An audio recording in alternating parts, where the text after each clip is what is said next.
septembre, l'Église fête Saint Jean Chrysostome, qui est un père de l'Église d'Orient reconnu aussi par l'Église latine. Il est un des docteurs de l'Église dont on a gardé un grand nombre d'œuvres, car il a été très aimé et très lu. L'essentiel de ses œuvres sont la retranscription de ses prédications qui enflammaient tellement ses contemporains qu'il a reçu le surnom de Chrysostome, ce qui signifie « bouche d'or ». Jean est né à Antioche, l'actuelle Antakya en Turquie, vers 349. Son père est officier, sa mère se retrouve veuve à l'âge de 20 ans avec 2 enfants, mais bientôt il ne reste plus que Jean qui est choyé par sa mère.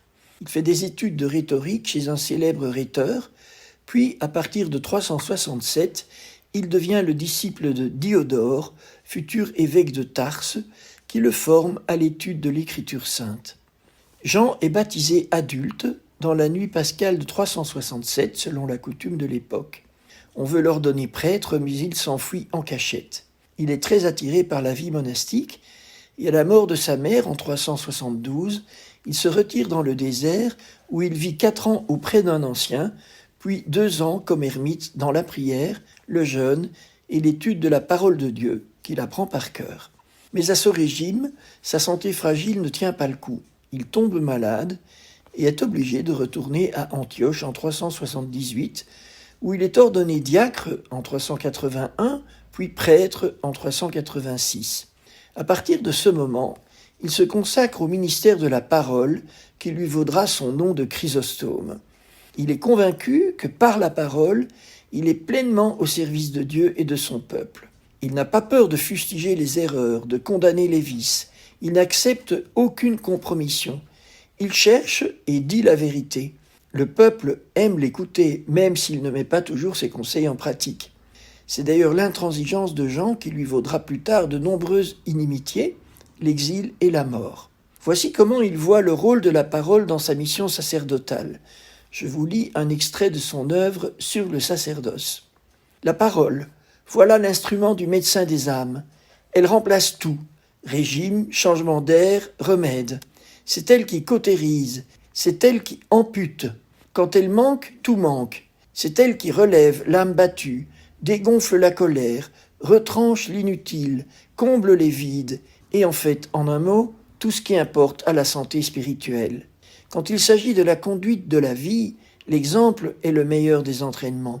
Mais pour guérir l'âme du poison de l'erreur, il faut la parole, non seulement quand on a à maintenir la foi du troupeau, mais encore quand on a à combattre les ennemis du dehors. Fin de citation.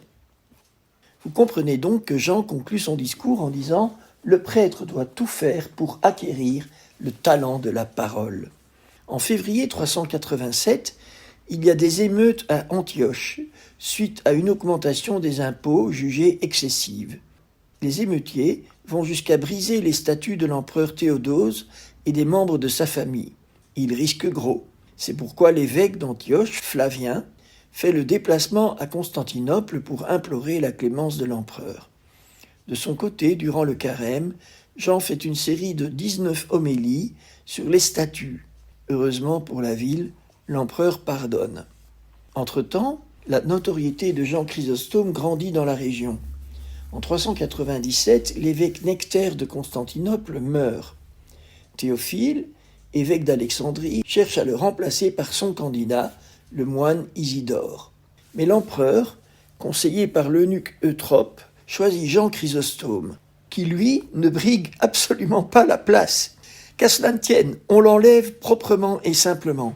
Et c'est l'évêque Théophile d'Alexandrie qui est contraint, mal gré, de l'ordonner évêque le 15 décembre 397.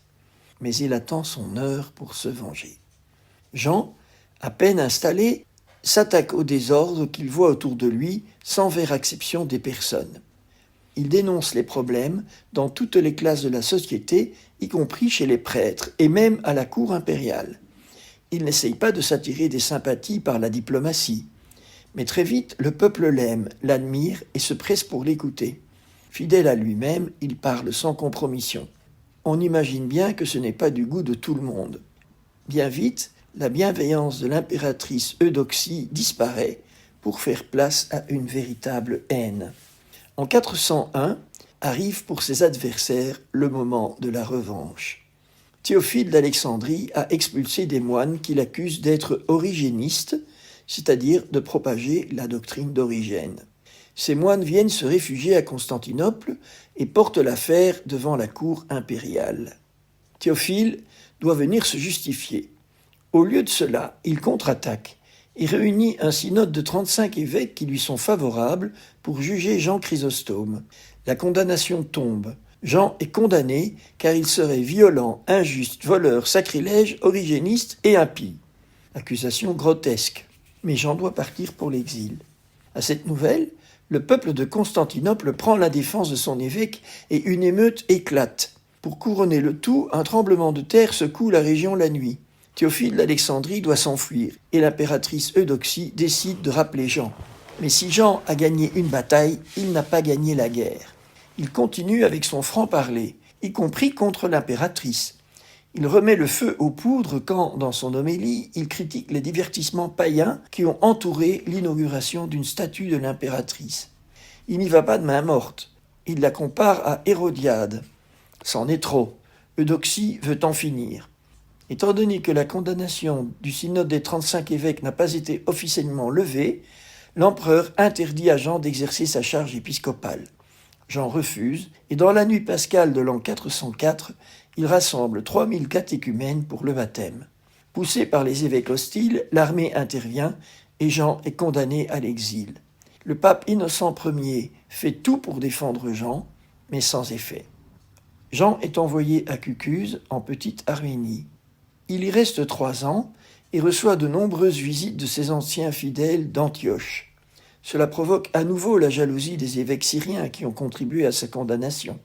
Ils obtiennent que Jean soit exilé beaucoup plus loin, à Pitius, à l'extrémité de la mer Noire.